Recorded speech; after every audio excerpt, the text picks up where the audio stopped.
Hello, everybody, and welcome to What the Hut. Along the south coast here, we have all sorts of things that wash up on the shore. Well, sometimes you find like super precious gems. Well, today we've got an emerald. Welcome, Emerald Fisk. Oh, thank you so much. It is an absolute delight to be here. Well, it's an absolute privilege to have you on. I can't believe you were the one of the people like I called out to come on, and you very kindly come down. Thank you. Oh no, it's fine. Like, I love it here. It's beautiful. Beach views, stunning. Thank you, Emerald. Emerald, could you give me a little introduction, please, to tell everyone how wonderful? I don't know if I'm wonderful, but I can tell you about myself. So I'm Emerald Fisk. I am a property investor and built my portfolio with none of my own money over the last 7 or 8 years. At some point in that journey, I also qualified as a mortgage advisor. I very recently qualified as a financial advisor. I do some speaking and training and help other people get started and invest in property, and I just love everything that I do. Amazing. And you're actually one of my mentors at Progressive Property. Yeah. Can I ask you a really personal question, first of all? Who named you? My mum. Your mum. We don't know any other emeralds. Yeah, my mum, she wanted something to be different. And she was like, that's a name that will stand out. And do you know what? It's great for networking. I mean, it's great if you're doing everything well and people are speaking positively about you, because there's only one of me. If you've done something wrong, you can't be like, oh no, that was that other emerald, because it's not. Oh, Emerald, where did you grow up, if you don't mind me asking? So I was actually born not too far from it. Well, a couple of hours. I was born down in Christchurch in Bournemouth, that sort of way. Mm-hmm. And then we very quickly moved to Stroud, which is just outside Gloucester. And then for my whole life, I've lived in Stroud. So I say Stroud's home because I was a baby when I moved there. And that's where you invest, isn't it, as well? Is that where you invest? Yeah, Gloucester. So Stroud's about 20 minutes away from Gloucester city centre. So Gloucester's got a better return. Stroud's like nice, but a bit more expensive. It's pretty. Yeah. And what were you like at school? I had lots of fun. Good. Primary school, I was fantastic, did as I was told, loved learning, loved everything. Secondary school, I was named the naughtiest girl in the school. I don't believe that. I was banned from my prom, but in the end they let me go. I skived. I wasn't allowed in most of my lessons. I was very rude. I was quite obnoxious. I was like drinking, smoking. I just did whatever I liked, and that did not happen to be learning all my lessons. Why do you think that was? I was bored. Yeah. I wanted to have fun. I've always got this thing, like I like to do what I want to do, and what I wanted to do at like 13, 14, 15 was not school. I think a lot of entrepreneurs are like that. People who become really successful later on in life. I've heard that before. Do you know what I mean? Yeah, absolutely. Like my teachers would say to me, like, you're bright, you're from a nice family, you know, why are you behaving like this? Like, you know, some of the other children maybe from a less privileged background probably had more excuses. And so I think my teachers found me really frustrating, because some of them I got on quite well with, and they'd say to me like, come on Emerald, like, you know, get your act together. And I just did not want to. Like, I just didn't want to be at school. I used to argue with my teachers. I'd say whatever lesson I was learning, I'd say to them, but the exam is a memory test, and I could be learning a children's nursery rhyme. Like, what I'm learning, it was psychology. This was the one that did it for me. I was like, we're learning previous psychological studies, but we're not learning anything about them, because the test is testing my memory on that study. It's not teaching me what it means. True. So then I would think, wow, fuck this, and off I'd go. Was there anything that inspired you at school? Like any of the subjects, like you just... No. I just didn't want to go.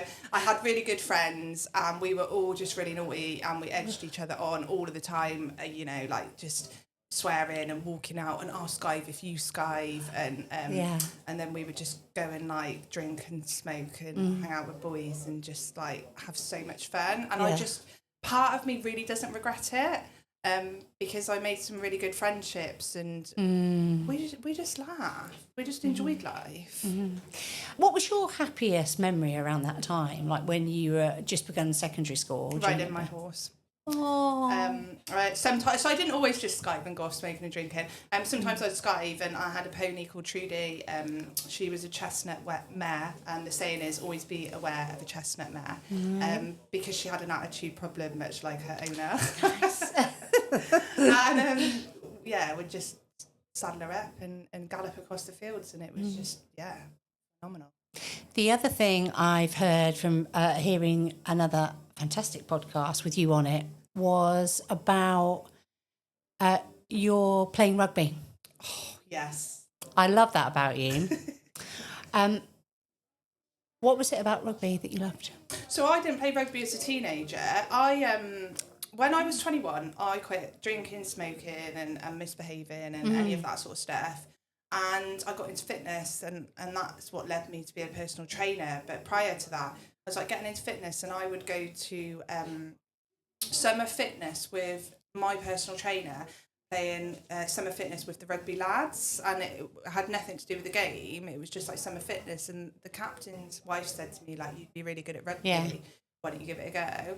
And I was just like, right, I'll try that. So I went and joined a team in Swindon, Supermarines. It was like a Championship 2 team, so a really good level. Yeah. And I had no skills, no clue. Like, they were literally like, run forward, hit anyone in your way, you know, get the ball, pass backwards. And I'm like, okay, cool, got it. And because of my fitness levels, I just got straight into the team, and I just loved it. That is something that really strikes me about you, and I find very inspiring, is that you have this strong sense of discipline that runs throughout your life. When did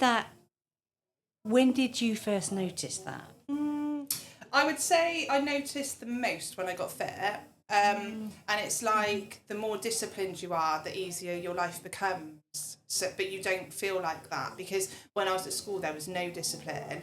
But on the other hand, there was things that I was disciplined at. Like, I had to get up in the morning, weekends, and go and feed my pony before I did anything. When I was out with my friends, 4 o'clock, I had to get my parents to pick me up to go out the field to feed my pony. And although I was like living a really chaotic life, I would, no matter how hungover I would still get up the next morning and go and sort out the horse and turn her out, and all the things that you should do when you have an animal. But I wouldn't have known back then that was discipline. I did that because I loved her, and that's what you should do. It was when I got into fitness that I really realised that having routine, being disciplined, got you results. And then I think sometimes it's to my detriment, because I can be too disciplined, and I can pick discipline over having fun, and part of me goes, no, you should be having fun, we don't have to be disciplined all the time. I think, like, does that come from a sort of place where you sort of learn self-love? Do you know what I mean? Where you, like, because I noticed, especially when you have really busy days, when you're speaking, you're an amazing public speaker, you're dealing with figures and you're problem solving all day, and yet it always transpires you've been running that morning. So it seems to me like that's a really difficult, you can't buy that, can you, that discipline? And it's something that I'd love to know more about that. So I think you don't start off as disciplined, you get into a routine. And now I love training, I love fitness, and I know I'm a better person if I've got up and spent an hour on myself in that morning. Again, it can be to my detriment. Like, sometimes I've trained when I've been poorly or needed a rest. And in recent years, I've got much better at going, you know, I can still train hard a couple of times a week. But also, you know, if I have travelled far, if I've done a lot of speaking, if I'm too tired, then now my discipline would be to not go rather than to go. Yeah. Because it almost becomes like an obsession and a compulsion. Like, I have to do this thing each day. Yeah. So for me, my discipline comes in now where I'm too tired to train, and there's nothing wrong with that. But I think if you want to get more disciplined, you basically build it into your routine. It becomes non-negotiable. Like, I don't tend to negotiate with myself. If I say I'm going to do something, then I arrive there, I'm on time or I'm early, and I get it done. And it's like a muscle. So, you know, like, if you're training, you're lifting weights, you'll grow your biceps. Yeah. If you train your mind that when you say you're going to do something, you do it, then that muscle grows, and then you're better at being the person that does the things they say they were going to do. Yeah. Yeah. I don't know, I just make myself. That was in your early 20s. If you could go back to Emerald of that time, what would you say to your former self, like back when you were at school, you know, when all of that was going on? Is there anything that you would say to Emerald back then, or? Um, Maybe to focus on learning things that I enjoyed instead of just going, I don't want to learn anything. Like I could have found something I enjoyed and I chose not to. Yeah. Which is a shame. Like I could have got a better education. Yeah. Yeah. But I guess, like, it also made you who you are, Yeah. didn't it? And it's like, that's really precious. There's that little part of me that knows if I don't want to do something, I don't have to do it because I've never done too many things that I don't want to do. And I don't mean like, you know, sometimes we don't want to get up and go for that run. I mean, like if you really don't want to do something and you're maybe making yourself do a job that you hate or you stay in a relationship that you hate, like those sort of things, I know that there's something inside of me that doesn't let me go too far with it. Yeah. Good. So what about now? You're a mortgage broker. Yeah. And you're brilliant. I know loads and loads of people who come to you. How long have you been doing that for? So that is a funny one. So I was in property first, and then during COVID, just before COVID, I wanted to be a speaker, and so I'd like changed my diary around a bit, started training to be a speaker. Then the world shut down, and my mortgage advisor was saying to me like, "You're really good at numbers, like you know a lot of other investors. Why don't you be a mortgage advisor?" And my first thought was that sounds boring. And then my second thought was, you have to do exams. And because I didn't do exams at school, like exams, education, getting qualified, that was like alien to me, even studying, because I'm like, something in my head just goes, we don't like this, I hate this, I don't want to do it. You know, you're getting marked, someone's judging you, and it's like, but I do know my facts, but maybe I don't know the answers on that day when I'm doing this exam. Yeah. So for me, that was like, it's hard going back into any sort of education. I make myself do it. I think that's why I've got qualified as a financial advisor as well, because I'm like, I don't really want to do that job, but it's almost like a battle with forcing yourself to learn in a academic way, not just learning something like property because you love it. It's like you're pushing boundaries with yourself all the time, isn't it? I will learn this formal education. So my mortgage advisor said to me like, why don't you give it a go? I gave it a go, and I thought, well, it doesn't matter if I love it or hate it because I've got property. That's my main thing. So we'll just see. And I just loved it. I love helping people. I love the problem solving.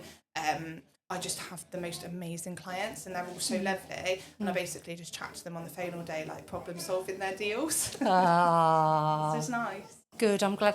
And I know now you've become a financial advisor as well. Yeah, I don't know why. Part of me believes in it and thinks it's great, and part of me doesn't. You have to manage people's pensions. I don't know if other companies manage them well. I don't know if I want to do that because I still love property more. I think for me that part of that was to get educated. I'm not sure if I'm going to actually use, but you know what, I learned loads about other investments, and I'm so heavily invested in property. Part of it was like selfishly, and I'm like, what else can I invest in so I'm not all weighted in one way? Yeah. And it's taught me a bit of that. So yeah, it interested me. I think also for like your mortgage clients, they have to factor in so many other things as well, don't they? Yeah. You know, like you have to factor in maybe inheritance planning and those kind of things.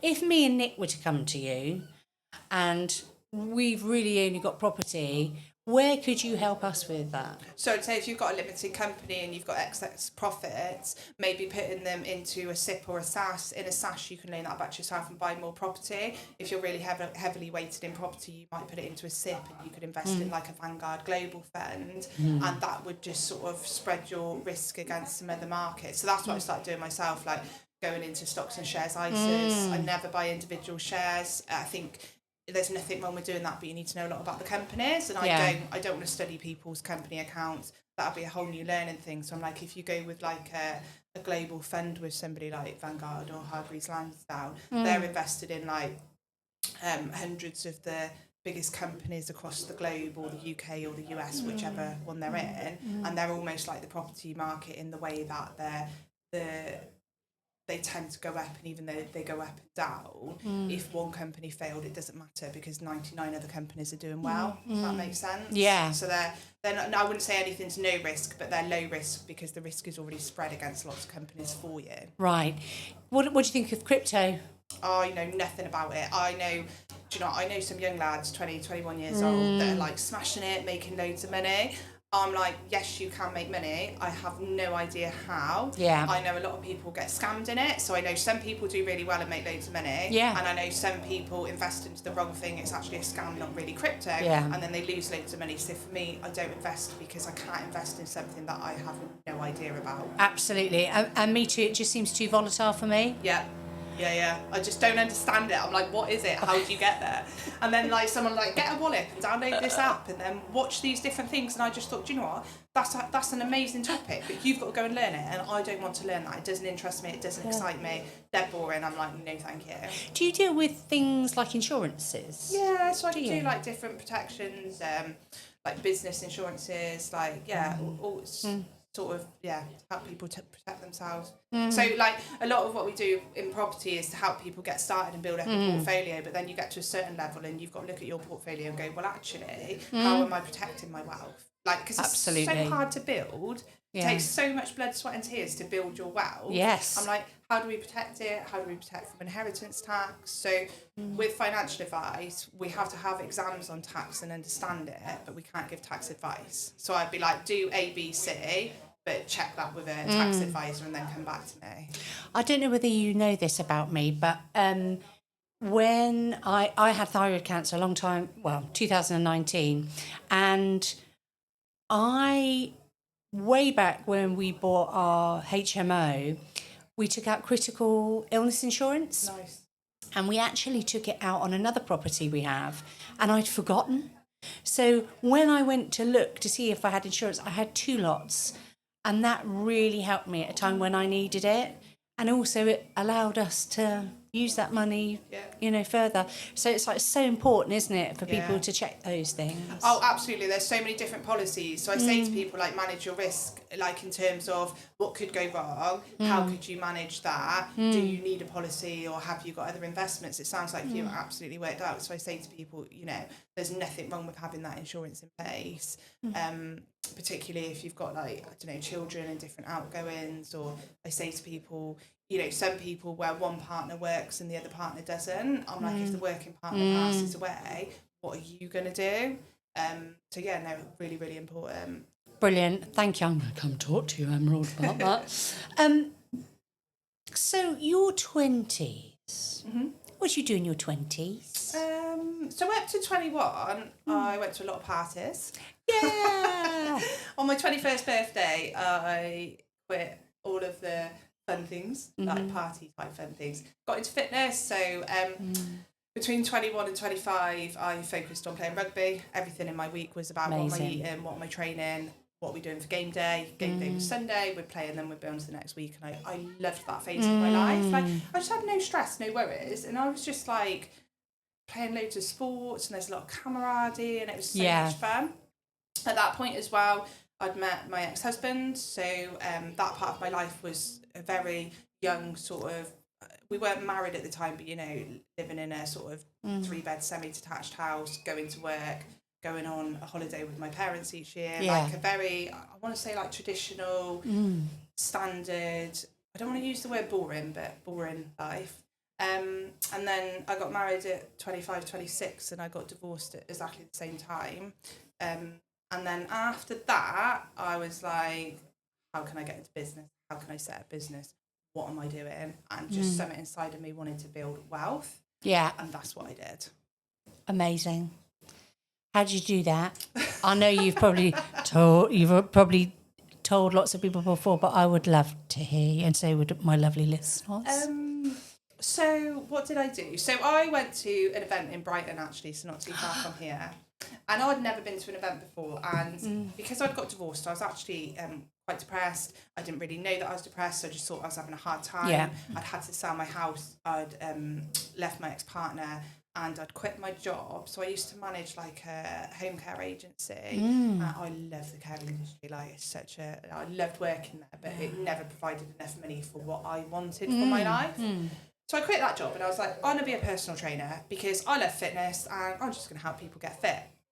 Now, I hated being a personal trainer because fitness is like what I do for fun. So then to spend all day in a gym with people moaning about it, that wasn't fun for me. Because I'm like, what do you mean you don't like burpees? Everybody likes burpees. I don't like them. No, I know most people don't, but I'm like, what? Sorry? This is fun. And so I went to an event in Brighton and I wasn't going to go. And I remember it. I'd moved in with my best mate who happened to be my personal trainer. And he like motivated through this phase of my life for me because I needed that level of someone going, you've got to go and get this.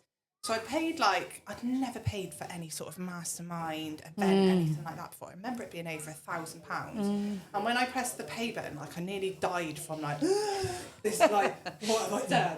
And then I was dead in bed and I was like, no, I can't go. And my friend who I lived with at the time, he was like, get out of bed. He goes, I'm going to go and train my clients. And when I get home, I expect you to have left this flat and been on the way to Brighton. And luckily, it was middle of the afternoon, got out of bed, got ready, got dressed, got my shit together, drove down to Brighton. Everyone went out for dinner that evening and I walked up and down past the restaurant and I didn't go to the pre-event meeting because I was like, I've got nothing to say, I'm too shy, I couldn't. So then on the Saturday, the actual event started and I would sit there and I didn't really sit by anybody and I would just sit there and listen to what everyone was saying and I would think to myself, well, I don't have a business, I don't have nothing good to say, so I didn't really talk to anyone. This is astounding because you're so confident and that's so good for other people to hear that, Emerald. Yeah, I couldn't talk to the other business owners and I was there and in my head I wanted to learn how to maybe set up a gym so I could go from the personal trainer to the business owner. Yeah. And that was the only industry that I knew of that I knew I could do. It's the only one that I felt like I had skills in. And then there was a lady there called Tony Gargan and she was like, I'm a property investor and public speaker. And I just thought, oh my God, I want to do that. So I asked her, she invited me to some property events, I invested in some further education, and then after that everything just felt like chaos because I could see this other life and I could see it and I didn't know how I could get from A to B. And even though I had education and I had mentoring and I had support and all of this, I was like, how do I, Emerald, how do I get over there? How do I become that person? And I think for a lot of people in business, actually, the first thing you do is you have to have self-growth because you have to believe that you can do it. And if you've never run a business before, you don't know about accounts and tax and the law and HR and all this other stuff and regulations. And then you've got building regulations and then you've got landlord regulations and compliance. And I'm like, what? When I've done a job, all of this stuff just happens. Yeah. And then it's on you. And you're you're oh, the buck stops with me, and that was so incredibly painful. So the first 2 or 3 years in property should have been the best, and I just used to cry every day, and I packed a bag and I moved to Liverpool, mainly because everything felt so chaotic at home. I was off the back of this divorce. I'd go to Sainsbury's, I'd see my ex parents, and they would look at me like I was the worst person in the world, and I felt my family were mad at me about it, and I felt like I'd go down the gym and I felt like people were talking about me, and they probably weren't because probably nobody really cared, but I felt like just my world was crumbling. So I was like, well, I'll just buy houses in Liverpool. And so I was going up the country putting in cheap offers, nobody was accepting them, and so I'd think, oh, that town doesn't work, so then I'd move up the country, up the country, ended up in St Helens in Merseyside.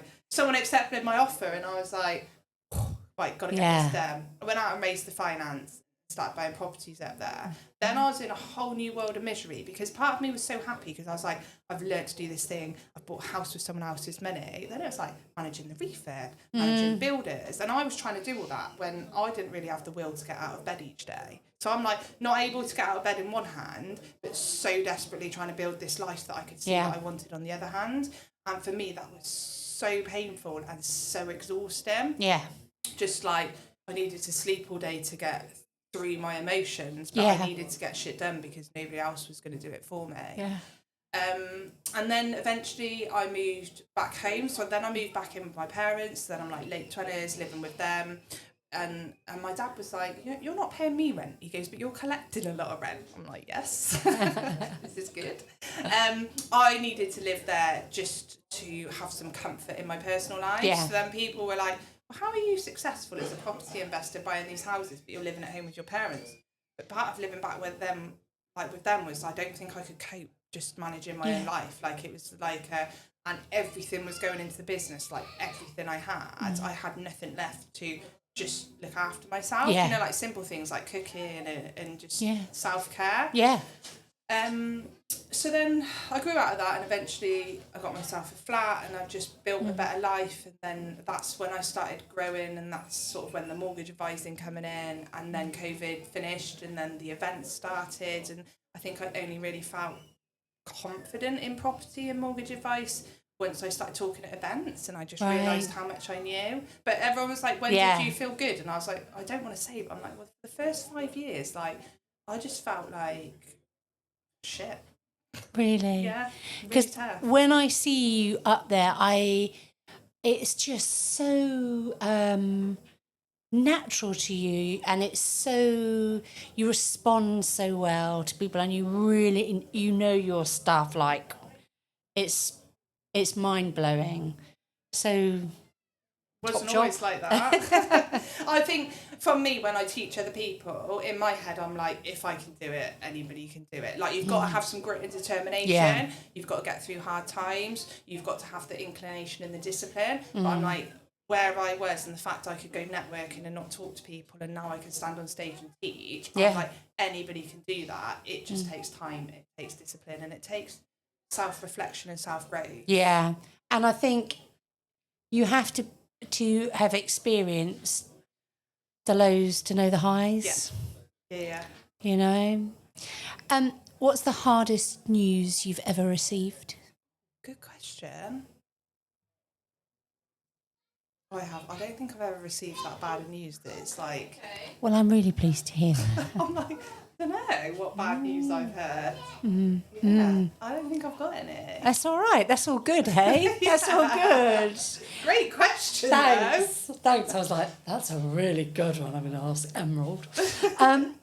In terms of career, do you have any plans going, even though you're like, have this amazing career, do you have any further career goals or aspirations? Just keep growing. Like, I'm really happy now, and I do have good goals. Yeah. But some of those goals are to enjoy life whilst continuing to grow. Truth. So I read something on Facebook, I'm not sure who wrote it, and it was something like, at the new year they said, I want to earn 10% more and do 10% less. And I was like, oh my God, what a great goal is that? It's like, not to, you know, like hammer yourself all year, not to like smash out every goal going. It's like 10% more, but doing 10% less. So you're like pushing both angles. I'm going to earn a bit more, but to earn that, I want to be doing a little bit less to do it. And I thought, I'm going to take that on board.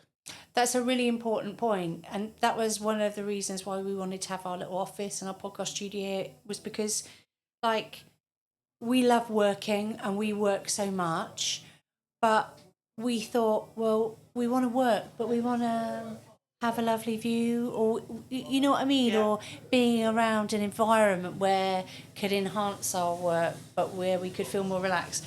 There's the beach warden.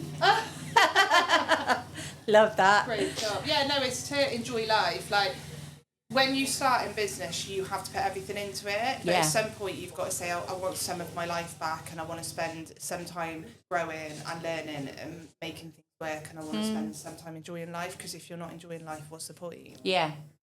I know you love to travel. Where would you like to go next? Do you have a list where you'd like to go, and why? Yeah, so one that I might do this year is, I went to Croatia last year.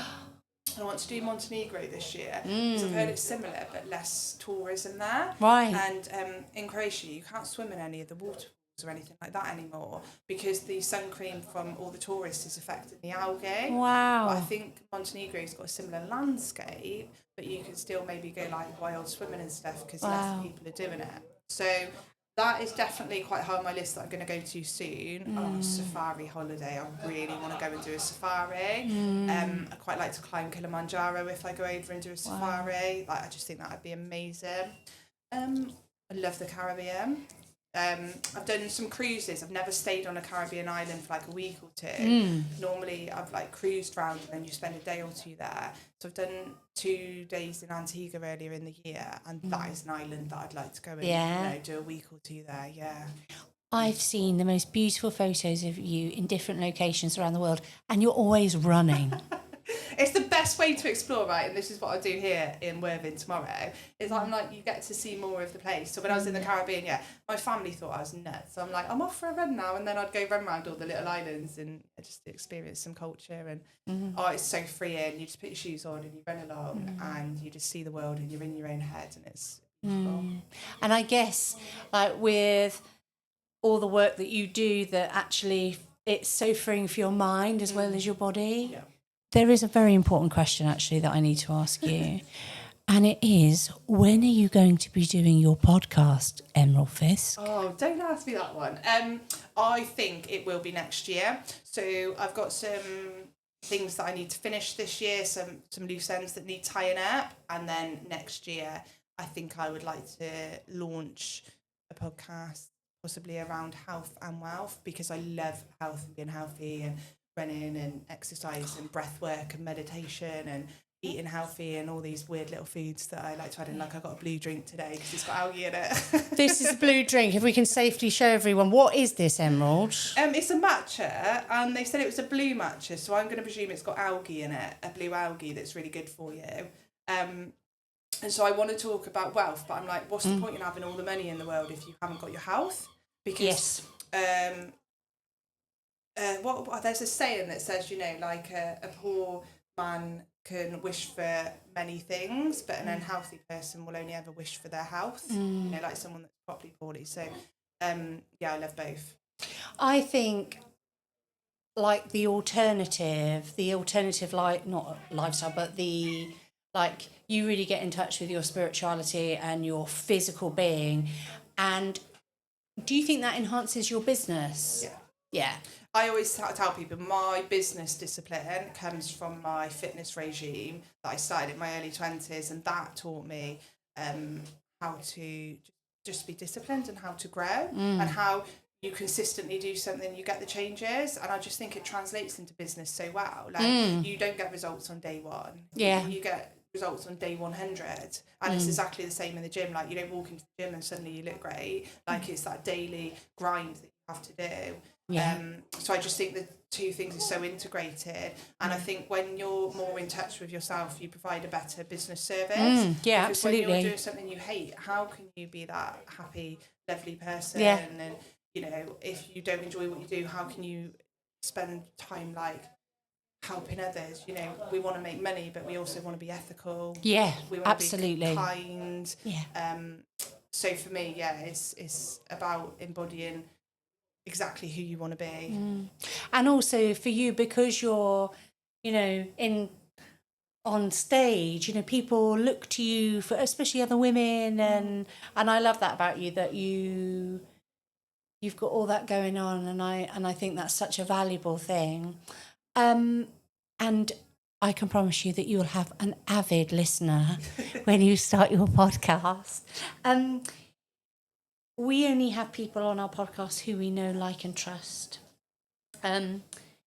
If anybody wanted to get in touch with you, remortgages, financial advice, how would they do that, Emerald? Oh, I just say to people, follow me on Facebook or Instagram. On Facebook it's Emerald Fisk.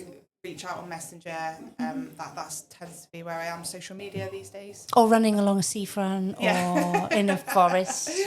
In Paris, you did the Paris Marathon, didn't you? Oh, I did. Do you know what? Paris is the most beautiful city. I did not enjoy the marathon there. Really? Yeah, I didn't love it. Like, I did New York 2 years ago. Wow. And Americans are so cheery and you got this. You Yeah, go, yeah, girlfriend. In Paris, they're a little bit more demure and a little clap like that. And I just needed a little bit more enthusiasm from the sidelines. It was a really tough marathon. My head wasn't in the game, and I think that teaches you, if you go into something where your head's not 100% there, you don't get the results that you want. And I went into that marathon and I did it because, I said to somebody the day before, I said, I'm doing it because I'm disciplined, not because I want to. Right. And if I had real discipline, I would pull out, but I cannot do that to myself. And so I would have been more proud of myself if I'd have just said to people, do you know what, I've chosen not to do it because I don't feel up to it. That to me would have been real discipline. That is really interesting. Can we explore that further when you come onto my podcast again. Yes. See, she's going to come back. And last question, Emerald, are we going to go and get in the sea now? Yes, it's boiling. I need to. Thank you so, so, so much. It's been lovely having you on. And see you next time on What the Huck. Goodbye, lovely people. Thank you, Emerald. That was amazing. Thank you. You legend.